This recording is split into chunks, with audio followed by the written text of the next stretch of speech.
máte celkem vymodený, nic nepotřebujete. Já jenom zmíním, dneska se mám dozvědět od klientů, jestli ještě budou brát Lumores. Takže to mám, já jsem tím pánovi psal, dneska, že mám další toho lidí a jestli teda sjednáme znova ty. Zeptám se takhle.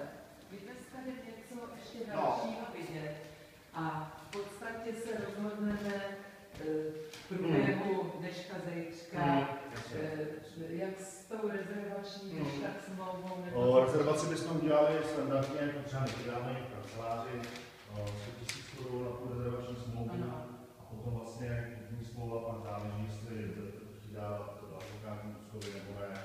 Je tady ještě 400 000 hypotéka. Na tohle. Takže to samozřejmě si peněz se platí, znamená, že tomu jde ten způsob majetku, takže advokátní úschovu, peníze vlastně vysvětlili vlastní zdroje. No něco, ale máme už jako předjednaný. Takže většinou